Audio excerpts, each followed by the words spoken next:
Olá você, meu amigo, minha amiga, que acompanham a TV Primeira. Eu sou o Carlos Domingos e esta é mais uma edição do Oficina do Direito. Na verdade, você que nos acompanha em São Vicente, na Praia Grande, está tendo o prazer de assistir hoje a primeira edição de 2011. Realmente este é o primeiro programa inédito de 2011. Então não posso deixar de aproveitar a oportunidade, já que estou invadindo vossos lares, para desejar que este ano seja maravilhoso, repleto de realizações, de muita saúde para todos, de muita alegria, de muito amor. Que 2011 seja magnífico para todos vocês que nos acompanham.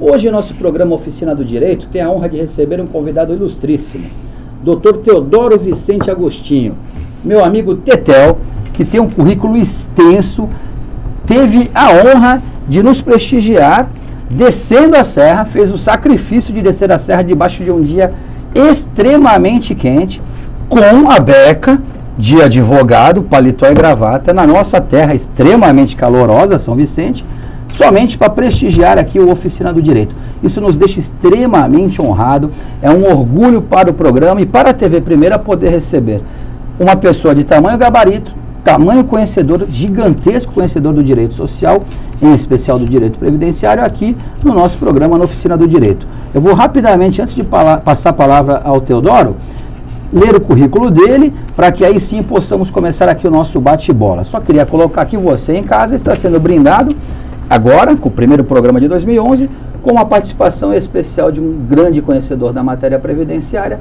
que veio de São Paulo unicamente para participar do nosso programa.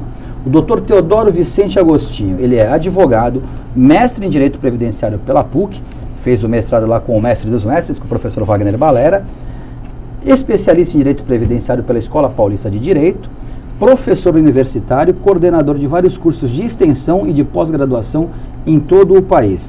Olha, cortei algumas coisas aqui, como membro do Conselho Editorial da revista Conceito, cortei várias coisas, porque senão um bloco inteiro seria para ler o currículo desse, que é, sem dúvida, o maior expoente da nova geração do direito previdenciário brasileiro. Tetel, como eu carinhosamente o chamo, é uma honra tê-lo aqui no programa. Eu que agradeço, Cacá, o convite, tomarei a liberdade aqui de dirigir a você como Cacá, né, em razão da nossa amizade. Não é sacrifício algum descer a serra, porque a cidade é belíssima, a companhia agradável, e espero suprir aí todas essas expectativas e desde já agradeço os elogios que você direcionou a mim. Os elogios, na verdade, pode parecer até em casa para quem assiste um pouco exagerados, mas para quem acompanha o dia a dia do direito previdenciário e alguns colegas que iniciam na área e começam a acompanhar os congressos sabem que o Teodoro é presença constante em todo o congresso de norte a sul do país. Conversávamos há pouco, recentemente esteve no Recife, dando uma palestra, coordena vários congressos, fará um dias 18 e 19 de março, é isso? Isso. Pelo IBDP, Instituto Brasileiro de Direito Previdenciário em São Paulo, coordenação do professor Teodoro, é um dos coordenadores. Quem tiver interessado, dê um Google lá na internet, o site é ibdp.org.br, e vocês verão que neste evento, com coordenação do Teodoro, estarão presentes os maiores nomes do país. Então o Teodoro realmente é o grande nome dessa nova geração, a nova safra, a jovem guarda do direito previdenciário. E sinta-se em casa, esta casa é sua. E para iniciarmos o nosso bate-bola, nosso programa ele costuma ter um viés descontraído. A gente realmente faz um bate-bola com os convidados.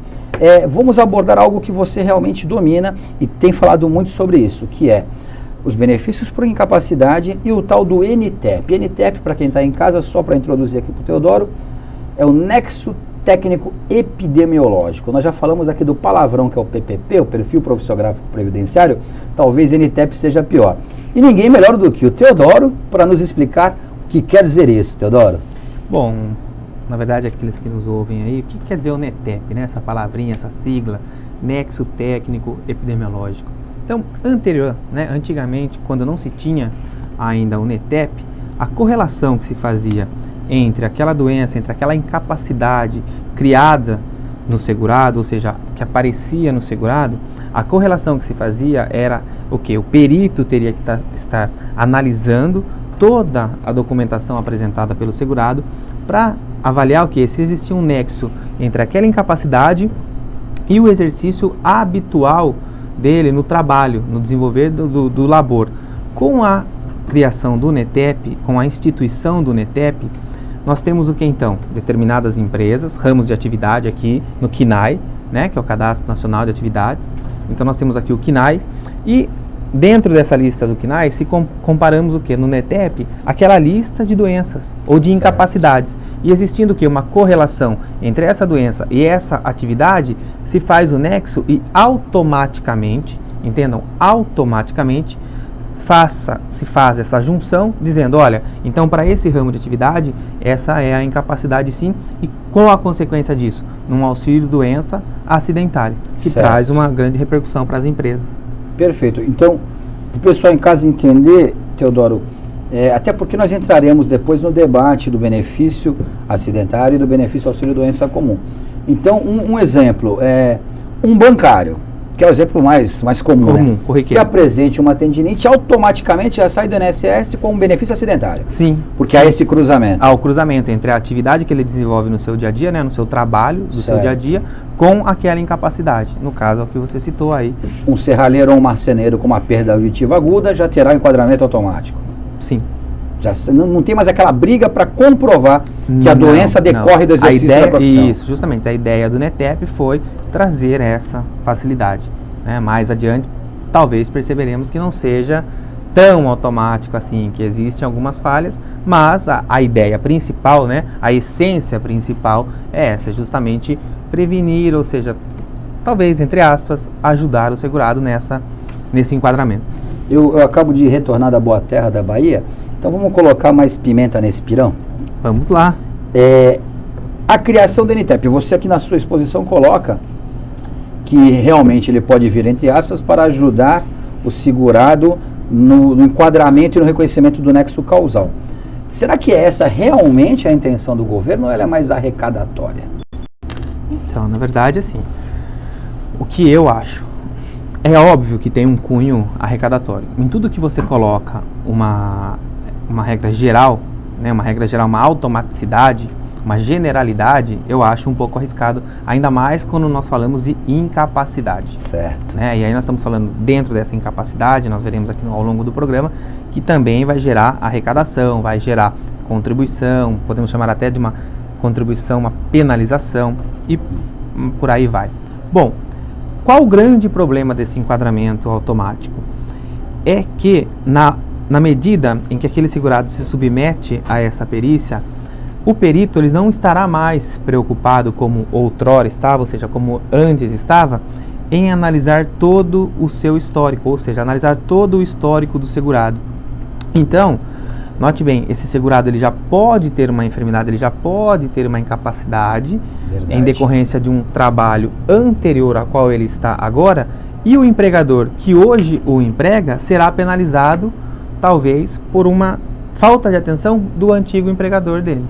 Pode ocorrer também dele, anteriormente, exercer uma atividade que não gerasse uma doença, porém ele era praticante de um esporte ou de um hobby que geraria uma doença, uma lesão muscular, por exemplo. Sim. E ao ingressar no banco, 2 meses depois se afasta e o banco será penalizado como se isso fosse uma tendinite, algo similar. Justamente, por quê? Porque o enquadramento, como nós voltamos a falar e falamos e falaremos ainda várias vezes, é automático. Grandes absurdos têm ocorrido. Grandes absurdos têm ocorrido. Mais para frente tem como pontuar alguns? Claro, claro.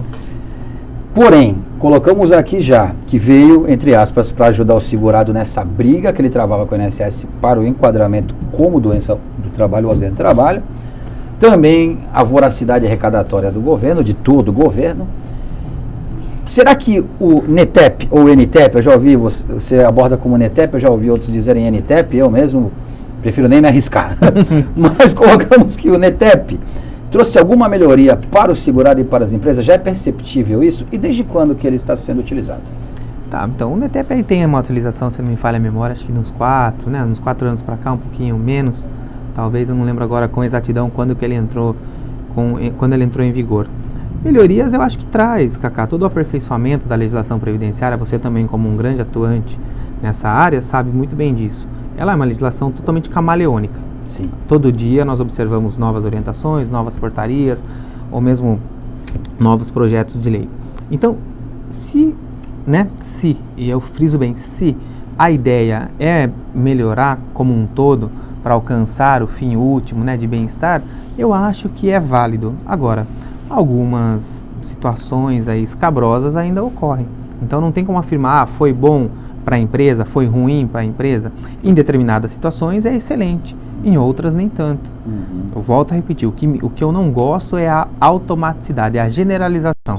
Acho que a generalização, seja na nossa matéria ou seja na vida, ela traz um grande problema, ela traz uma margem de erro maior. Porque você generaliza tudo e não olha pontualmente cada caso. Acaba não analisando concretamente. Aí algumas pessoas podem falar, mas é totalmente inviável se nós analisarmos caso a caso. Não é, porque antes era assim que se fazia. Funcionava assim? Funcionava assim. Desde que você faça um atendimento sério, que você tenha uma estrutura que permita que essa análise seja, né, feita de forma individual, que você tenha um especialista na área para o qual aquele segurado ou aquela segurada exige um exame mais detalhado e não com essas anacrosias que a gente observa. A pessoa tem um problema ortopédico e é, com todo respeito, analisado por um médico, mas a especialidade dele é ginecologia. Então você talvez não consiga ter esse liame que a gente espera. O pessoal em casa pode até achar um absurdo isso que você colocou. O segurado tem um problema ortopédico e é analisado por um ginecologista, por um cardiologista.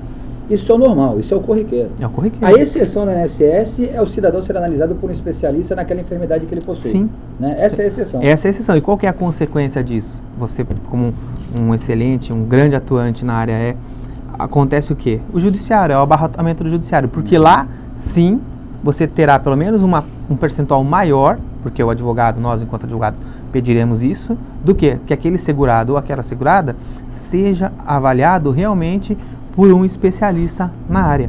E até sobre isso eu tenho algumas sugestões, algumas ideias, mas dificilmente elas seriam acatadas, talvez pelo montante que deveria ser investido aí. Uma delas seria, talvez, grandes centros de perícias especializados, cada Sim. qual por sua área. Não vejo assim com tanta dificuldade para que se criasse.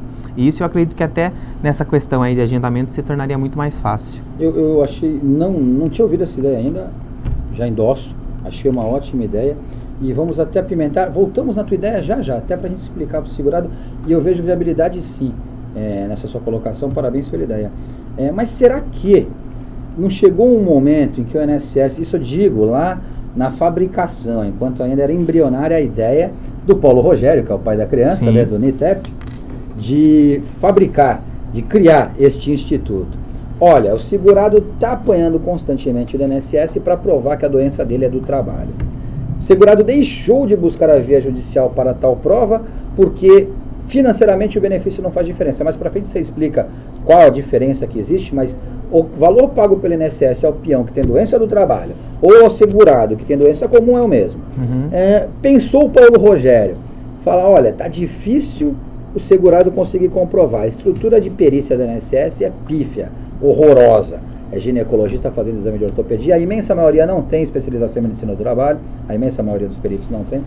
Falou ele assim, pensou ele assim, ó, vamos jogar a bomba no colo das empresas, vamos criar um sistema que a empresa passe a demonstrar que não há nexo e não o segurado demonstrar que há. Você acha que passou isso na cabeça do Paulo? Eu acho, e na verdade a grande maioria ainda tem essa imagem, né? O segurado ele é hipossuficiente com relação ao empregado.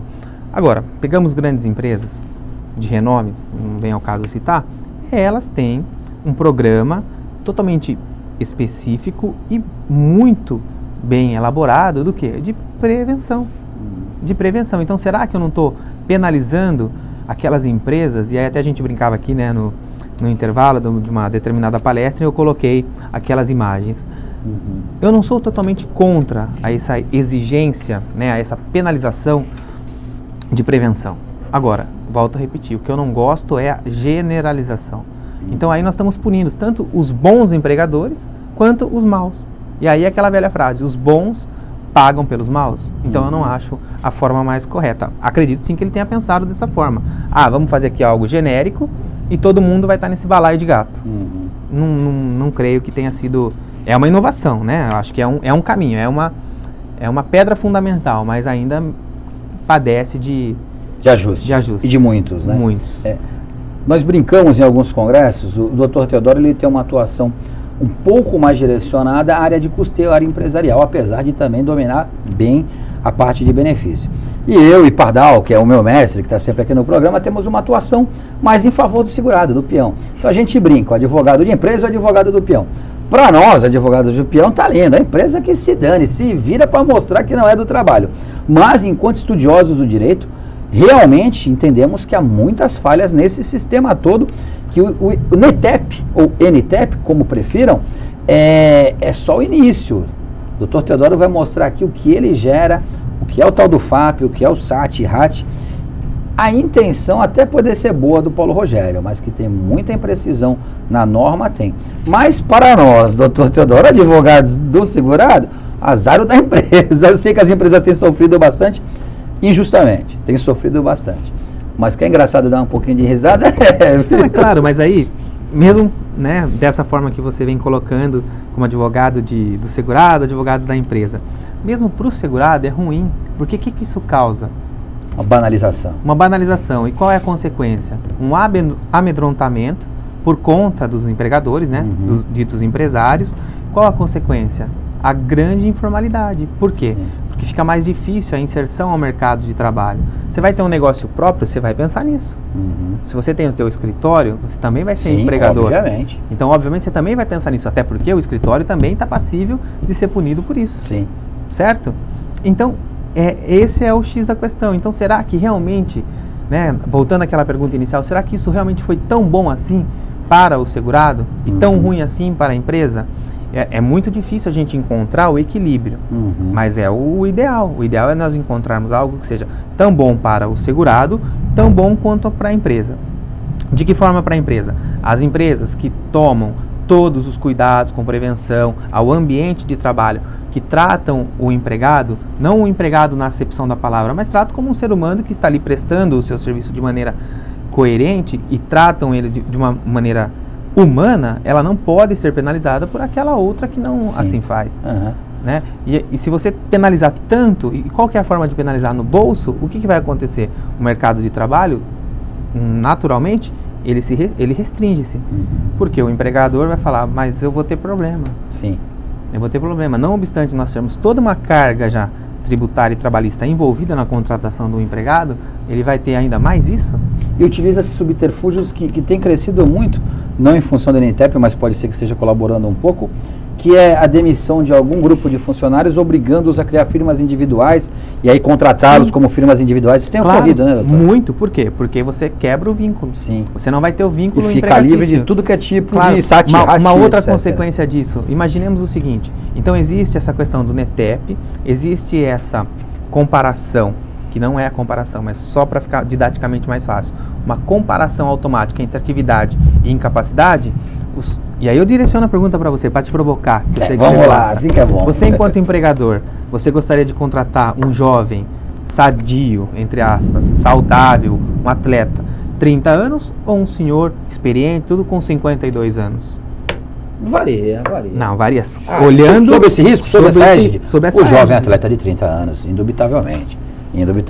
Sob essa espada nas costas do NTEP FAP. Você está entendendo? Sim, com certeza. Porque na hora o cara vai ter. E aí gera o outro problema social. Hoje é muito difícil, nós sabemos. Que é o alijamento do mercado do pessoal nós acompanhamos mais idoso, uma pessoa hoje com 55 anos de idade, infelizmente, ela é considerada, em muitas situações, em muitas circunstâncias, inapta para o trabalho. E quando eu falo inapta, não é porque ela não tem a capacidade de trabalhar, porque ela tem alguma incapacidade, não. É o próprio sistema econômico nosso que não permite, o sistema social não permite, aquela pessoa está defasada. Porque, obviamente, tudo encarece. A possibilidade de adquirir uma doença do trabalho ou até normal é grande. E aí um mau enquadramento da doença normal vai gerar reflexo no NETEP, no FAP. O plano de saúde empresarial, a partir do momento que ele envelhece, vai ficando mais caro para ele e para a empresa, né? O empregador não vai querer. Passou dos 50, está alijado do mercado, essa infelizmente é a realidade. E a pergunta que fez, eu não tenho dúvida em responder com a espada do NTEP nas minhas costas, entre um senhor de 52 e um rapaz de 30, eu infelizmente acabaria elegendo o rapaz de 30. A não ser que houvesse uma disparidade técnica muito grande entre eles, que valesse a pena correr risco, né? Mas é ponderado, você tem que jogar isso na balança. Infelizmente tem que jogar isso na balança. Tem uma grande empresa aqui na Baixada que tem a idade de corte de 52. Passou de 52, pode ser exímio funcionário. Tchau. Mas não é só aqui na Baixada, né, Cacá? Essa é uma realidade, notem de novo, infelizmente, é uma realidade nacional. quiçá global. Sim. Né? A gente precisa, sim, de uma reinserção no mercado de jovens, para que com isso eles, principalmente no nosso sistema, eles substanciem os mais velhos. Mas isso não quer dizer que os mais velhos tenham que sair do mercado de trabalho. Agora, a nossa legislação, infelizmente, ela trabalha contra essa reinserção no mercado de trabalho. É verdade. Em todos os aspectos. Aí a gente poderia entrar em várias questões, habilitação, reabilitação e por aí 3 programas. E muito mais. Aí eu tenho que chamar meia dúzia de Brahma para a gente continuar aqui, não tem jeito.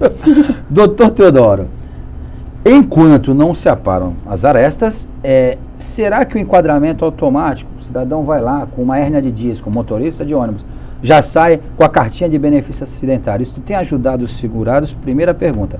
Enquanto não se aparam as arestas. Segunda, o senhor tem alguma informação se houve um aumento na concessão dessa espécie de benefício? Bom, Cacá, então, com relação à sua pergunta, né, se aumentou, se foi uma boa para o segurado esse enquadramento automático. O segurado foi. Existe, então, esse enquadramento automático, salvo raras exceções, casos escabrosos, e outro, aumentou o número? Aumentou, facilmente perceptível. No site da Previdência Social tem esses dados e a gente tem um percentual mais elevado, até em decorrência da minha resposta, que é o quê? Se nós temos um enquadramento automático, a consequência é um aumento, porque não existe mais essa maleabilidade de nós observarmos se tem ou não que se fazer esse enquadramento automático. Doutor Teodoro, a nossa conversa, me arrisco a dizer que está mais gostosa que o camarão atermidor que comemos há pouco. Porém, temos que fazer um break. Quando a coisa é boa, o tempo voa. Mas é jogo rápido. Você em casa também. Não saia daí do seu sofá. O assunto está extremamente interessante. É rapidinho, voltamos já.